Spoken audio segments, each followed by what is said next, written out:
All right, this week I thought I'd talk about weeding. Weeding is something that I pretty much don't do, but I do have lots of methods of controlling them. If I see weeds in the veggie patch, it's a good indication to me that I'm doing something wrong. Could be the mulching, could be the spacing, could be the compost. I'll show you what I mean. This is something that I've messed up a bit, really. So this bed is 3 foot wide or 120. And I've got rows of 3 lettuces. As you can see, there's a lot of space in between these, so I could easily have got another 2 per row. The good thing about that is it just covers the ground up, and when the ground's covered, you're a lot less likely to get weeds. Although there's not much in the way of weeds on the beds, there's an absolute ton of them all along here. For something like this, I wouldn't go along and pull them out just because it would take forever. Much easier to just put cardboard over them and then wood chip mulch on top of that. These are my 3 compost bins. I put 2 or 3 inches of homemade compost on top of the veggie beds each year, which will suppress any weeds that are already there. If weeds are still coming up, it tells me that the compost bins may not have been getting hot enough. They need to be at 60 degrees or 140 to kill weed seeds, not the whole time, they just have to occasionally get there. If you're a total geek like me, you can go out and buy yourself a thermometer, but you kind of don't really need to. If you put a fork in there and give it a bit of a stir around, if you can tell when it's warm, you can put your hand in it, and if it's 60 degrees, you can see some steam coming off it. You know that it's killing seeds. If I've got loads of weeds that I want to get rid of, or I'm starting a bed like here, then I'll go for the nuclear option, which is a tarp. This has been on for a few months now, and I'll show you where we're at. So you can see there's still, there's a bit of grass left. This is because it's kikuyu, which is particularly hardy, so some of the roots are still down there, but most of the weeds have gone. I'll probably leave this on for the summer, because when it gets hot, this becomes even more intense and will kill everything. The only thing that might be left would be sort of annual weed seeds, but there won't be a huge amount of them, and at that stage I'd probably cardboard and mulch it anyway, and that would get rid of everything. This, I guess, is a weed. I mean, it's a silver beet plant from a couple of years ago, and I don't pull these plants out by the roots. I want the roots to stay in there. I want the roots to kind of rot down and for the microbes to feed on it. I don't really want to disturb the soil. And so rather than just sort of yanking the whole thing out, I'll always just cut these plants off at the base. They do, however, you know, especially things like this, they come back. So that's okay. I'd rather have that than just sort of yank all of that root out, because one, that's still photosynthesizing, albeit not very much, but it's still photosynthesizing. It's still sending down sugars into the soil. So it is, you know, essentially it's beneficial, even though I'm not going to be able to eat that. And I'll just keep sort of picking it off each year, and eventually it will give up.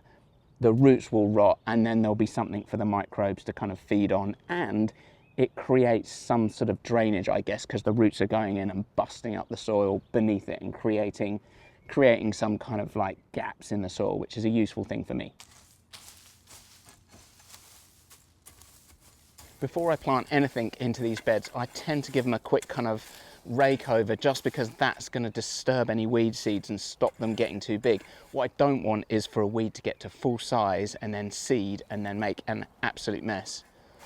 Actually, if you've got a hoe, that's probably the perfect tool for this job, because you can get in between plants. I don't have one, so I'm just using a rake. I go to this thing called Crop Swap in our local town, where we swap excess produce with each other. It's great, actually. If you're in New Zealand, look them up. They're all over the country. And I was there a few weeks ago, and this young woman brought in a plant, and she said, oh, I use this for making teas out of, and it's really good for period pain. And a couple of the older women, they said, it's a weed, it's a weed. And they were really adamant that it's a weed. And I thought, well, this is all just subjective, isn't it? There is no kind of botanical objectivity to one plant being a weed and the other not. Say if you had a load of potato plants that came up in your rose garden, then I guess there'd be weeds, right? But then maybe if you got hungry, or there's a potato famine and you want to eat the potatoes, then maybe the roses become the weeds. So I quite like to look at plants in that way rather than sort of demonizing one category or group as being weeds and bad. A good example actually is there's a lot of grass around here. You can see a lot of it on the bank behind me, which is kikuyu, which most gardeners hate around here. I can see why. It's got these rhizomes and it kind of comes into these areas where you may not want it, but it serves a purpose. The reason that kikuyu is in a country like New Zealand is because, one, it's drought tolerant, so it's going to last all summer. And the other thing is, with the rhizomes that go out, it actually is really good at sort of holding soil together. We have very steep hills here and a ton of rain in the winter. So, and most of the land, you know, would have been forested, is then cut down and sheep are grazed on that land. So if you want your hills to stay put, kikuyu is probably a good idea. So, you know, even here where you can see a load of grass all kind of getting wildly out of control, I think, well, it's holding the hill together. So I wouldn't try and kind of weed that out and get rid of it unless I was going to replace it with something else. This is another bed that I've not had for that long. There's a peach tree here, and then I've got a load of blueberry bushes behind it. And in this area, I've planted a bit more heavily. So there's some comfrey, there's some calendula. And in this area, just because of that sort of additional planting, I guess they're acting kind of like a cover crop, and there's fewer weeds that are coming through. In the other area, I haven't got around to planting as much. There's just 3 blueberry bushes, and there's just this enormous amount of space around them. And into that space, we're now starting to get a few weeds. So that's somewhere that I need to think about either planting more heavily into that area or sort of getting on top of it with the mulching. It was something I heard from this guy, Farmer Jesse, on YouTube. Look him up if you want to go really deep into this. But something he said was, you know, either you're feeding the soil or the soil is feeding on itself. And I thought it was a really good thing to kind of keep in mind. And so, you know, in terms of feeding the soil, either I want to be mulching stuff or I want to be planting, and so that the plants are just growing and they're feeding that glucose back into the soil.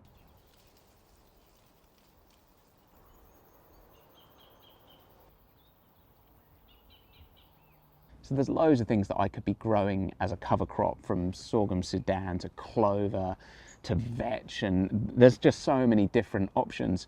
But to be honest, I don't really do that too much in the veggie garden. I've grown mustard a couple of times. The reason I don't like it is that we are in zone 10B here, which means that if I was somewhere slightly colder, I'd probably do it, because when the winter comes, you just know that all of the stuff you've grown is just going to get kind of taken out and you don't have to deal with it. So I typically don't do it in the veggie patch, but I do put cover crops in elsewhere because it is a really good way to suppress weeds that you don't want there. I feel weird recommending it when I don't do it that much, but this would be a good example. You don't need to weed, as you can imagine, in there, because nothing exists except for comfrey, because it's really strong and fast growing and hardy and all the rest of it.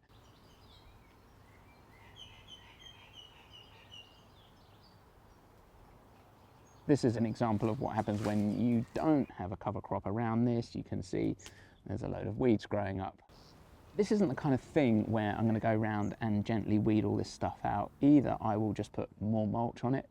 Another option is sometimes I'll just kind of grab some of it like that and just chuck it down. I guess it's a chop and drop thing. This is better than nothing. That's the way I view this sort of stuff. I would rather have this getting energy from the sun, converting it into glucose, pumping it into the soil. I'd rather have that than just nothing being there, so I don't have a big problem with it. Behind me is a chicken tractor, which would be another great way of weeding. I'm not going to say too much about it because I don't have any chickens yet, but you can tell by the width of it, it would work really well for creating beds. This would be quite an unusual way to deal with weeds, but it would work, especially if you have a very large amount of weeds that you want to get rid of. This is Mexican sunflower, or Teutonia, and I've had it for about a year and a half now, and it grows at an unbelievable rate. I've never known anything like it. I keep cutting it back and it just keeps growing. It grows higher than the trees up here, and then I cut it back and then it keeps growing. So obviously it's not the sort of thing that you could use just to get rid of a few weeds around your veggie patch. But if you have a whole hillside or something, or a whole paddock, and you thought, I just want to wipe everything out, this would actually work. There's a couple of things it does. One is it down into the roots, it puts down a chemical that actually sort of suppresses growth around it for grasses in particular.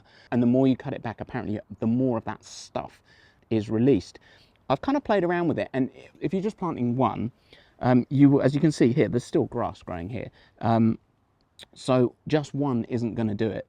But when you plant a kind of clump of them together, the area around that, the grass stops and the weeds stop, mainly because this takes over.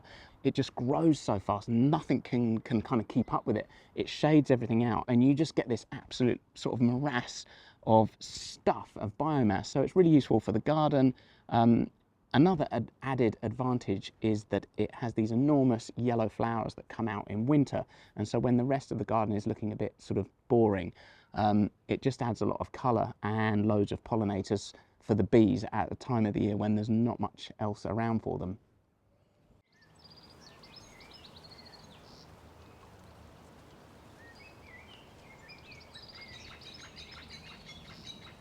All of this area was previously really sort of scrubby, bushy kind of stuff that was, you know, way over head height and quite difficult to get into. So I cut a lot of it back, and then I planted in a load of trees. So I've got, this is a macadamia here, I've got Japanese raisin over there, there's a papaya over there, there's some bananas down here. But all the stuff that I cut back is obviously now growing back up again. I mean, how do I look at these? Should I look at them as weeds? But it's weird, in that kind of food forest environment, we would much more likely, I suppose, think of that as a support species.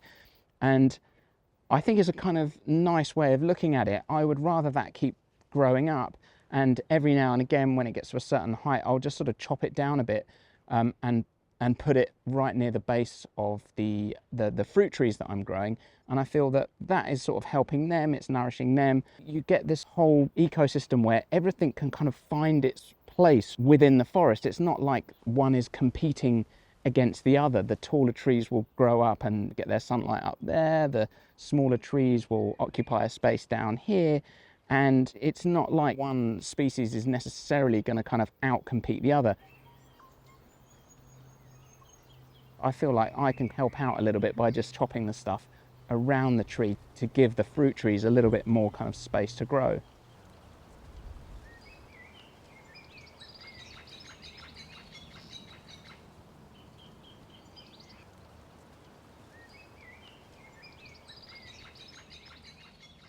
Rather than looking at weeds as some kind of nuisance, I like to think of it as, here's a plant that is doing really well in that location.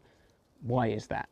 And an example of that would be that here, most things grow pretty well. But on the flat bit of the land where the soil has been compressed by a lot of heavy vehicles and is really compacted, not much stuff does well. But some things do, you know, like things like thistles will grow up there, dandelions will grow up there.